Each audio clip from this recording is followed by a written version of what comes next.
Erlangga atau Bahlil, Pak? Ya Erlangga lah ketua umum. Wah. Emang Bahlil nggak paten, Pak? Ya dia gak ketua umum.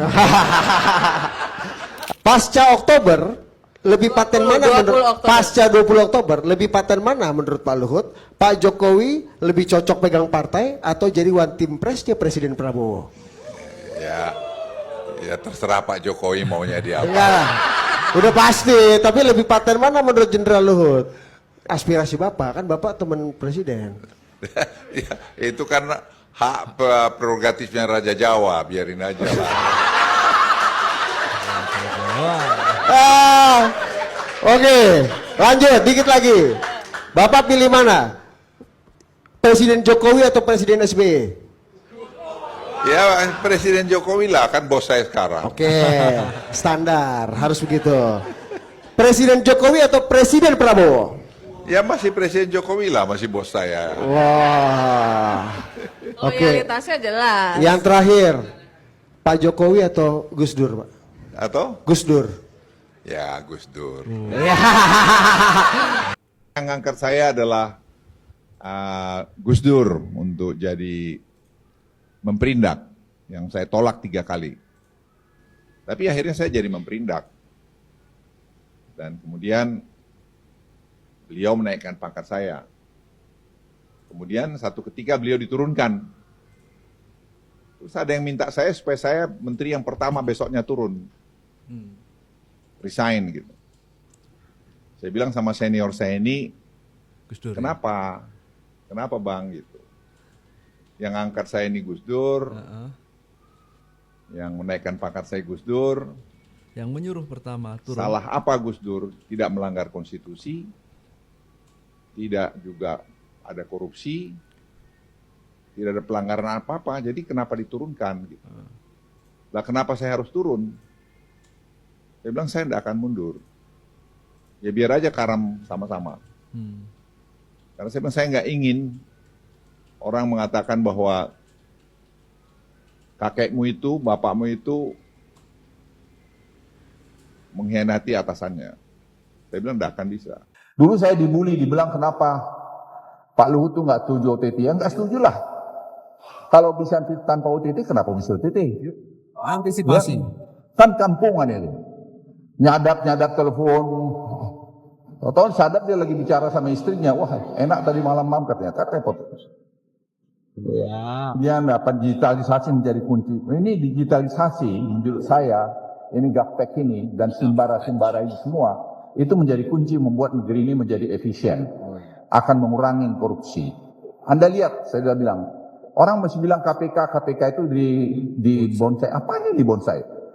Itu yang bikin e-katalog itu kan KPK juga ikut. Direktur pencegahan. Dengan kami kerjasama. Kita lakukan itu. Sehingga orang tidak perlu lagi melakukan tangkap OTT. Anda lihat sekarang mana? Ya, yang dimaksud itu OTT itu kan berarti sudah kejadian korupsi.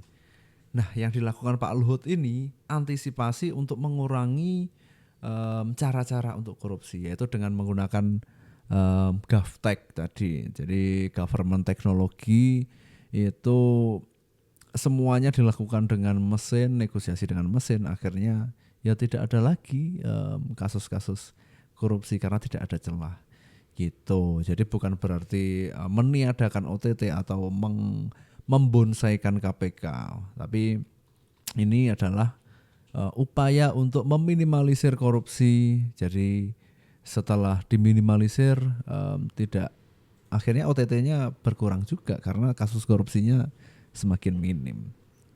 Ya keren sih ini, tapi sekali lagi orang yang tidak suka itu tetap sebagus dan sebaik apapun ya tidak suka. Makanya banyak yang mencibir Lord Luhut ini.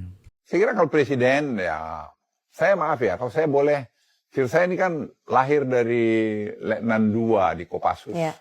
Jadi banyak sekali komandan saya, macam-macam tipe komandan saya. Saya bisa melihat ciri-ciri komandan yang baik itu. Saya bersyukur bahwa saya dapat komandan seperti Pak Jokowi. Pak Jokowi ini sederhana, tentara itu di Kopassus itu kita sederhana kok. Pokoknya komandan itu beri contoh, tauladan, itu aja.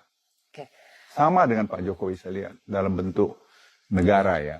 Yang saya lihat beliau beri contoh kesederhanaannya. Saya bilang tadi, satu ketika beliau pernah beritahu saya, Pak Luhut, orang kok usah ngajarin saya mengenai kemiskinan gitu.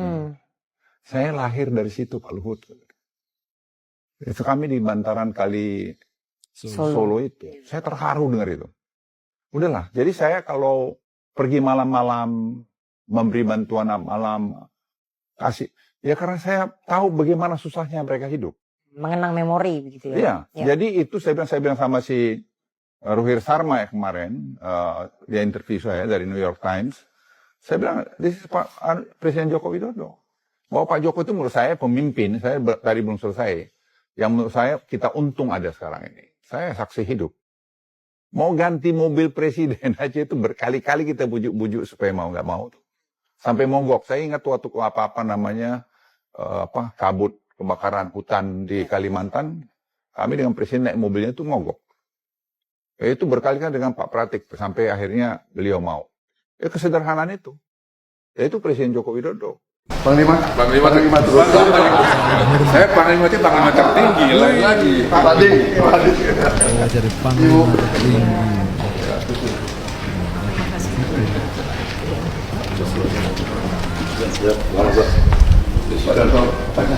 Monggo. Saya minta maaf.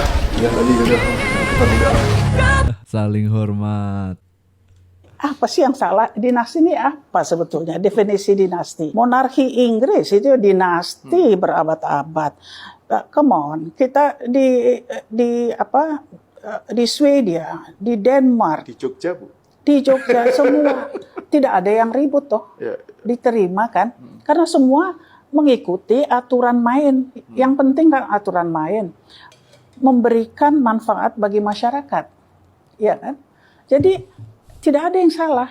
Dan banyak yang tidak monarki juga nggak keru-keruan gitu.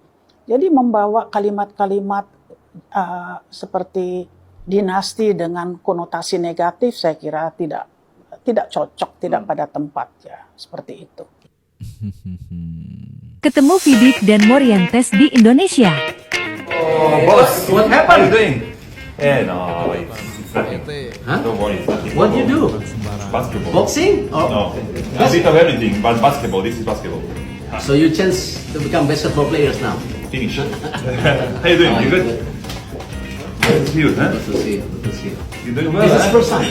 Yeah, first time. You still stay longer? No, we stayed already 3 days here. Yeah, only Jakarta. So you gotta go Bali. Next time. Huh? We just spoke before. Next time. Yes. How are you? How are you? We meet in Madrid. Yes.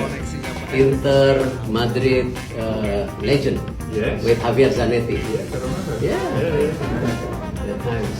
You are busy. You are everywhere. You should stop. You are not saving. I wish. Please, come. Okay. Come. Pak Erik ini bukan orang kaleng-kaleng. Jadi relasinya sangat luas ke skala internasional ya. Ini ada komentar nih. Anjir, Nemanja Vidik aja manggil Pak Erik bos. Bos Erik, salut nggak tuh? Vidik itu apa dari Kroasia? Morientes dulu ganteng bingit kayak pemain telenovela. Lebih takut kehilangan Pak Erik ketimbangan STY. Masalahnya Pak Erik koneksinya nggak kaleng-kaleng. Wah ini bener juga ya. Lebih takut kehilangan Erick Thohir daripada STY. Circle-nya sangat bukan membagongkan ya. Ini sangat luar biasa. Mas AHY, bisa bercerita kepada kita lebih lanjut mungkin. Ini kan diundang oleh World Bank untuk menjadi pembicara. Nah, forum apa ini sebenarnya Mas AHY? Iya, terima kasih Mbak Viola. Kami senang sekali bersama dengan delegasi Kementerian ATR BPN hari ini berada di World Bank Headquarters, markas dari Bank Dunia berlokasi di Washington DC, dalam sebuah forum internasional yang berjudul World Bank Land Conference 2024. Ini sesuatu yang penting dan terakhir diselenggarakan konferensi seperti ini di tahun 2019 sebelum pandemi COVID-19. Artinya setelah 5 tahun kembali negara-negara di dunia diundang secara khusus oleh World Bank. Hari ini hadir 1.300-an lebih peserta dari 81 negara dan hadir pula sekitar 21 menteri atau yang setingkat yang diharapkan bisa saling berbagi cerita, pandangan, gagasan. Dan Indonesia dianggap memiliki kisah sukses di bidang pertanahan dan tata ruang. Oleh karena itu saya bersyukur sekaligus juga melaporkan kepada seluruh rakyat Indonesia atas nama pemerintah Republik Indonesia yang tentunya juga kita berharap bisa menghadirkan hal-hal yang baik untuk bisa diceritakan ke dunia. Dan tentunya kita berharap melalui forum ini dunia semakin mengenal Indonesia termasuk kisah-kisah suksesnya. Kisah-kisah sukses Republik Indonesia di kancah pas COVID dan segala permasalahan yang pernah melanda di dunia ya. Jadi kisah-kisahnya dibagikan ke World Bank oleh Mas Menteri AHY. Jadi World Bank ini dulu kantornya Ibu Menteri Keuangan Bu Sri Mulyani. Keren banget. Gokil sih ini.